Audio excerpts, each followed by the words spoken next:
How are you, Mark? Everything's good. It's been a very good summer. Good to see you guys again. It's been a while. Yes. It's really good to see you too. It's been a long, hot summer so far, and we're excited to dive back into these questions. You know, you got a lot of people out there that have been wanting to hear from you. Look forward to it. So we're gonna dive straight into it, man. The first question that I want to ask you is, how can I send a video to show you a video of me to make me a better bowler? I've been a two-finger bowler for over 30 years. I know the rules have changed in those years, but I have adjusted. That's pretty easy. If you go to my website, markbakerbowling.com, you'll scroll down, it'll say virtual lessons. You click on virtual lessons. I have a whole tutorial on there, how to hold your camera, where to hold it, how many, up to 5 shots per lesson. There's all kinds of different lesson packages. You click on the virtual lesson, you follow the prompts, pick the package that suits your needs. I would look forward to working with you. Sounds good. markbakerbowling.com. As a two-hander, while bowling in front of the ball return, how can I practice adding speed with such a short approach? That's tricky. I mean, because you get in front of the ball return, you're probably going to take a few fewer steps. So that's more about creating the right angle and not turning the ball early and creating some shape. That young man, Ethan Fiore, does an amazing job of it. He goes from 5 steps down to 3 steps. I'm fairly impressed with that. That's pretty cool. And he gets up there in front of it to slow it down. Because usually when you're that far up, you're really going to play the lanes pretty open. So you don't want to throw it too hard, or you're going to get it. The ball's not going to have time to change direction, hook back. So I'd be more work on more about the angles you're playing to the break point when you're in front of the ball return. Obviously, the lanes are hooking quite a bit. So getting your ball right early is going to be the kiss of death. So get your angles in there. Work on just being really clean with your release, not trying to throw it too hard, because you're trying to keep your shoulders out of it. If you try to throw it hard and you pull your shoulders down and your hand comes over the top and you're playing that far in, bad things will happen. Yeah, I've rarely seen anybody do that well. That's a skill that, when I bowled in the 80s, I don't remember anybody standing in front of the ball return. That's a newer thing the last 10, 15 years, 20 years maybe. I bowled a long time ago in the 80s. So we didn't do that. We all drifted left. We walked around the ball return, but we never actually started in front of the ball return. So that's a newer thing. Would lofting help someone not have lofting, to do that? Yes. If you have the ability, one of the best lofting bowlers of all time was Mika Koivuniemen. He'd get the ball out almost to the arrows in the air on a pretty flat trajectory. But the theory being, if the ball's in the air, it can't hook early. So I think lofting is definitely a big advantage to the bowlers who can when the lanes hook a lot. So what do you look at exactly when you're standing up there on the approach and you throw a ball? I look at the arrows. So I coach for a living. The way I use it, the front target's very much feel. I'm not a big proponent of looking at the foul line. For one, I can't coach it because I can't physically do it. I can look at the dots, the arrows, 30 feet, look at the break point. There is no set place you're supposed to look. I think if you asked the most 100 bowlers, I'd say 50 or 60 would say probably the arrows, so it's probably the most popular, but it's not the only way to look at it. You have to be able to look at something that your head can stay still and you can see your ball going to the break point. It doesn't matter where you look, as long as you understand the feel of it. So the front target's field, I think the back target is real, is how I would put it. So you really got to get the ball to a very specific place in the back, but start out looking at the arrows, find where your eyes feel comfortable when you stand up in your approach, your neck feels good, and you can keep your eye on the target all the way through your approach. Being 6'3.5", 6'4", if I look at the dots, as I walk to the foul line, it tilts my head down, so that never worked for me, because then I would throw the ball in the lane, not on the lane. So I've always been a proponent of looking at the arrows. Okay, that actually is a really good point, because I feel like when I'm throwing my best ball, I don't really see the ball almost until it hits the arrows. And if I had my head down, that changes the way that my arm is able to really, swing. So from a personal standpoint, I looked at the arrows my entire career. I basically never saw my ball at the arrows. I could tell you instinctively, that hit my target, that was slightly inside my target, or I missed quite a ways in. I never hardly missed my target to the right. But I picked my ball up at exactly 30 feet every time. To my theory was, because I played so much basketball, I picked my ball up when I shot a jump shot at its top. So halfway to the basket, I'd see the ball. If I knew it was long or short, very, very left. If you're any good, it shouldn't be left or right. But if it was short or long, I could tell where to go for the rebound, but I could pretty much tell what the ball was doing halfway. So I would always see my ball at the halfway mark, and I knew it was either on line to my break point or it wasn't. So that's kind of how I saw it. I looked at the arrows, but I didn't pick my ball up to about the 30-foot mark. Because the front targets feel, if you bring in 10 bowlers and you tell them all to play 12, they're all going to go about it slightly different. Who drifts more left, who drifts right. I missed my target by 3. If I look at 7, that's how I hit 10. So I factor that into where I want to play. So everybody sees the lane completely different. So not everybody's going to slide on 23 and hit 12. Or we may end up doing that, but the method in which we get there is different. So the front target is really your feel to get that ball to the back target that's real, because the pins are in a static position. You want your ball coming in from that correct spot to create the most carry you can. We do have a video out there where Mark actually showed us in real time what this looks like, where we played the transition and we had 4 different bowlers, I believe, throwing the same line, but we all were lined up in different places to get there. So if you want a more detailed version of what I call the Baker box, you would go to my website, markbakerbowling.com. You would click on the thing that says Games Change Video Series. Click on that, scroll down. It's going to either have one-handed or two-handed. If you're somebody who likes to coach, I see a lot of my coaches, people that buy it are coaches, they buy both. If you're coaching, never coach two-handers. So I have a whole video on the two-handed game. That's with Jason Bomani and Anthony Simonson. And the second half of the video is all about the Baker box and how to use the breakpoint. And then my one-handed version has Daniel McEwen, Chris Prather, and Dave Husted. So I covered the bases, all that. And if you're a senior watching this, if you keep scrolling down, there'll be a picture of Dave Husted and I talking to each other. There is a 6 to 7 minute video on what to do if you're a senior, your do's and don'ts. I put that out there free because the seniors never seem to get much love. So I put that out there for the seniors. It's free. You click on there. Here's some do's and don'ts as a senior. So that'd be the easiest way if you buy one of the one-handed or two-handed, to see how I talk about the Baker box and the breakpoint, how that affects bowlers of all styles. A popular topic here. I throw a backup style almost naturally. I would like to know, is it a bad thing to do, first of all? And second, should I get lessons to teach me a better method, or would it be better to get lessons to improve my game with how I currently bowl? If you naturally do it, I wouldn't change you. Like one of the most common things I get, especially with the female bowlers, if they played slow pitch softball. Some of the girls, they played fast pitch, take that back, fast pitch softball.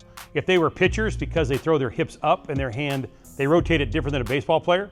They're coming, from the underhand, and they have the ball moves on. Nobody can hit it. So the girls that were or the females who were really good at playing fast pitch softball that were pitchers, I pretty much all make them backup bowlers because they have that natural flip on their hand and they just play the lanes like a left-hander.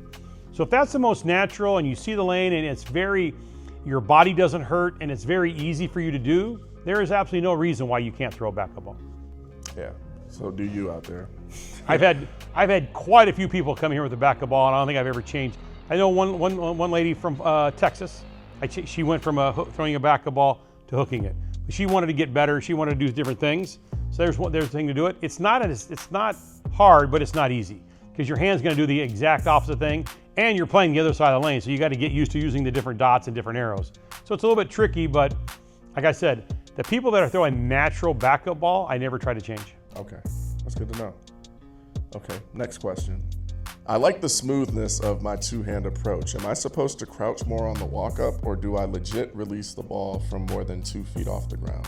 I think you have to get a little bit low at the foul line. You have to have some knee flex, but I'm not a big believer getting crouched in the beginning of your stance. I'm 100% against that. I think the first 2 steps should look like you're walking across the street. If the light turned green and you took your first steps, you wouldn't bend your knees. So I think the first 2 steps, whether if you take a 5-step or the first step in 4, you stay fairly tall. Being a two-handed bowler, again, my video talks about it quite a bit, but using Jason Bomani's example, he pretty much doesn't bend his knees the first 3 steps. As the ball goes in the backswing, his hips drop, which creates the knee bend. He's not trying to get low, he's trying to drop his hips. And then from the 4th step through his 5th step, he stays really, really level. And being a two-hander, that creates the flat spot, so your ball goes out in the lane. I'm not a big believer getting really low at the foul line. I don't think it creates anything, but slow ball speed, early roll, and sore knees. So I'm going to think like this person who asked the question. When you say his hips drop, how do his hips drop without him bending his legs? When your hips drop, I think when you drop your hips, it makes your knees bend. So if people try to bend their knees, they tend to tilt forward when they do it. They bend their knees, and as we get older, we don't really bend our knees as well. We bend our waist. So people try to get low, they get low with their head. So then your head gets in front of your knee, your slide kneecap. So then your hand gets in a terrible position. So if we watch bowlers, they go like 1, 2, 3. When the ball's on top of their swing, their hips drop. So when their hips drop, their knees bend. That's how I see it. I guess maybe they're bending their knees to drop their hips, the chicken or the egg. Yeah. I think it's much easier for me to drop my hips, and my knees always bend the same amount. Next question. How do I learn to throw the ball closer to my slide foot? I can think about it and lose everything else. I can even force my hand over, but it feels unnatural. I tend to throw out about 8 inches away from my slide foot. The only thing that has worked for me is to change the target to the foul line dots. Is there an exercise that I can do or something? I don't know about an exercise. I'd have to see you bowl. That has a lot to do with your footwork. People that walk straight or a little bit left, it's much easier to get the ball in by your ankle. So then your shoulder is going to have to be slightly tilted. If you're right-handed, your right shoulder will have to be lower than your left shoulder. So when you throw the ball, you really want to think about how much closer is your ankle. When the ball comes off, if you're videotaping yourself, you want to see that ball come off under your head. Now, if your shoulder pulls up, then your hand goes out away from your ankle. If your head stays to the right and the ball comes off under your head, invariably it gets closer to your ankle. That's something I deal with every day, getting the ball closer to people's ankle. It's more about their body position. Your slide knee's here and your head's here. Then your swing plane comes off your shoulder, so your head's here, so your shoulder's there. This distance is a distance between your shoulder and your chin, never changes. So if my head's slightly to the right, my shoulder's down, and the ball swings off my shoulder, it's much easier to get it off under my head. So if you get off under your head, you create accuracy. If you get off under your head, invariably it's closer to your ankle. Okay, next question. I'm a one-handed no-thumb bowler and have been having issues with rolling over my ball and on my follow-through. Do you have any advice on proper planning techniques? You mean the ball's rolling over finger holes? I guess that could be what they mean, yeah. So the ball's usually what happens is because the ball's wanting to fall off on the inside of your hand because you don't have a thumb to steer it. If you turn it a little bit early, people tend to flip it back up, and that'll cause it there. So try to keep your hand behind it longer. And when you're done, you want to think about having, your thumb's not in it, but you're going to have your hand rotate where your thumb's going to go towards your ring finger. So if your thumb goes towards your ring finger at release, it'll get it more of an axis like this. Because when you get it here and you turn it early, then you flip it back up, the ball tends to stand up on its core too soon. People that thumb it down and then kind of go like that, it's almost like the full roller, so it's rolling up on your holes. That would happen to me when I first started bowling again. You would turn it early, then instead of overturning it, they flip it back the other way. So it flares out from your thumb but across the top of your fingers. All right, our last question. It looks a little bit like a loaded question, so bear with me here. I've got a question for the coach, or maybe anyone else that can give helpful advice or tips. I just recently started bowling more seriously a few months ago. I'm a right-handed two-finger, one-hand bowler. For the most part, I'm okay, but I struggle with occasionally rolling the ball straight down the middle instead of where I'm looking at / aiming. I typically stand on 30 and slide on 35, aiming for 10 or 15 or so. Okay, you can stop. So where you're sliding, where you're aiming don't match. Yeah, I was just thinking. Your slide's 35 and your target's 15, so if you hit that target, the ball will never go to the right spot down lane. So that's not a bad question. If you slide on 30 and you slide on 35, you should be hitting fourth arrow. And it says they're aiming for 10 to 15, so they could have a miss that they're not even aware of. Yeah, that's tricky. So if you have, it depends how much you miss your target by. But the thing is, if you're aiming at 10 and you're sliding on 35, if you actually hit your target, the ball goes in the gutter at 30 feet. And the last part of that question was, what can I do to prevent the ball from going straight down the middle / left side of the lane? It's because they're too far left. Yeah, because your target's so far right, your hand's coming over the top. Because you actually hit it, your subconscious knows that's not going in the right place. So people tend to come over the top of it. So leave your feet where they are, and then if that's your lanes are obviously hooking pretty good, move your target between 15 and 20. And have the same drift and hit that. If you slide on 35 and hit 20 board, and you have a pretty good release, your ball will hit the break point at the Baker box and come back. So that's why I talk about the math, where you slide and where you hit. I could do the whole thing, but I'm not sure that's what we want to do here. You tell me where you slide, I'll tell you where you need to hit, or you tell me where you hit, and I'll tell you where you need to slide. Yeah, and by that he means that I'm a big believer in where you slide and where your target is. I'm always, the Baker box is 5, 6, 7, 8 down there at 40 to 45, 42 to 46 feet. So I'm always looking at where you slide to where you hit to make the ball get there without trying. If you watch the pros, guys like myself, we bowled before we had all the tech. That's all we worked on because we didn't have video. I'm so old, we didn't have YouTube. I know it's hard to believe, but we didn't have VCRs even yet. I won my first term in '84. It took me a year to watch myself win. So I mean, it was so costly. Like the first VCR I paid for like $1,500. Stupid. So obviously we didn't have that. So my generation was much more about where you slid and where you hit. We were all pretty much, I think that's kind of gone away a little bit because the bowling balls are so good and there's a lot of room down lane. But the best bowlers, if you watch them on TV, when you watch them slide and where they hit in the front target, it automatically makes the ball. They're so accurate down lane because they've done the math. So if they're sliding at X and they're hitting here, the ball feeds to that spot pretty much down lane. And that's all they're really focusing on doing. They all have the same footwork. I think now, which is pretty cool on TV when you watch the pros, you see them now when they throw a shot, they're always looking up to the right. I'd imagine that's where all their spectro numbers are. In their mind, they know where they want the ball to go and pick up. So now their magic is, my mind is what I'm trying to do, matching where my ball is actually going. So I think it's a very big benefit to the players. Like, well, I do that one really good. oh, that was 7 down lane, I'm trying to get to 4-5, or that's 4-5, I'm trying to get to 7-8. Okay, they can see that, and being pros, they can adjust that on the fly. Absolutely. Well, that's all we have for you today, Mark. It was really, really good to see you. We appreciate it as always. Make sure you check out markbakerbowling.com. You got any thoughts for the people out there this summer that haven't heard from you? It's very nice, no matter what bowling center I go to or they come in here, how many people have found me because of the cleanup crew. So thanks to those guys. YouTube's a powerful tool. We try to do our very best to help every style of bowler. It doesn't matter who you are. We try to help you. And I'm trying to help you as many ways as I can, being an individual, self-employed guy. You know, I do a lot of lessons here at the Westpac Training Center. Because of the cleanup crew, my numbers of virtual lessons have definitely increased. So if you don't, obviously if you don't live in Southern California, now a lot of people do fly out, but hey, you live in Singapore, which I get a lot from, and you want to do virtual lessons, that's not a big deal. Hey, I'm new to two-handed, I want to teach my son. My daughter's one-handed, I want to help her. Then you can obviously go to my website, buy the Games Change video series. It has both a one-handed or a two-handed option. You can buy both. I know a lot of coaches, I can tell when they buy, there's one purchase, but the number changes by 2. So a lot of coaches, I think, have bought both videos. So there's all the different ways I'm trying to help all the bowlers, because when I started coaching, I had one motto: people that get better don't quit. So I'm trying to do my best job to help as many people as I can. With the cleanup crew, I think we've had a pretty good run so far. A lot of people really enjoy these videos. Try to just be myself and do it the best I can. We're trying to help as many bowlers as I can in as many different ways as I can. So those are the 3 main ways I offer help. We appreciate it as always, man. Good seeing you guys. Good to see you too. Shout out to Storm Nation. Shout out to the cleanup crew. Shout out to always you a guys. shout out to Storm. Absolutely. And all the bowlers out there, just keep trying hard. I see. I think YouTube has been a giant benefit to our sport because before we learned how to bowl, like in my era, if you went down and tried to bowl, and you tried it once, hey, this is fun, I'll try it again, and you would try it. Somebody maybe at the bowling center tried to give you a tip or 2. Now, with the way the information age works, you go bowl once or twice, you're having fun, but you can't make the ball hook. So they go on YouTube and they type in how to make a bowling ball hook. Well, there's 3 to 6 months worth of videos right there of all the things. So they pick out the one that makes the most sense to them. They go try it. Maybe they don't get the success they want. They try another video, they try it.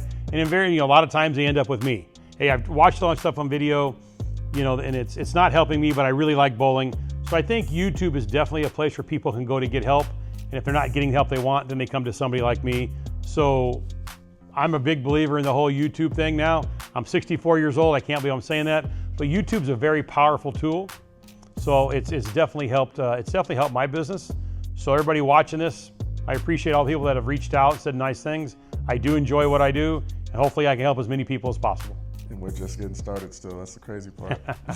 Clean up crew.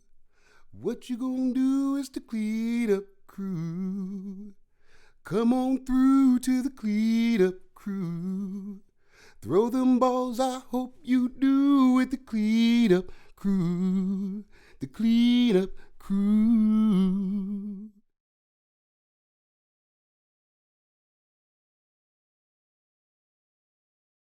What's up, crew? It's Rich TV here, and if you or a brand that you may know are interested in sponsoring any of our videos on this channel, make sure you reach out to us, cleanupcrewbowling@gmail.com. We would love to have you. We have some spots open, and we want to continue to grow this game of bowling that we all love. So if that's you or a brand that you know, feel free to reach out to us. We do have sponsorship slots available. It can be per video, it can be a package. We're open to it. So just reach out, and see you guys soon. Until next time, shout out to the crew.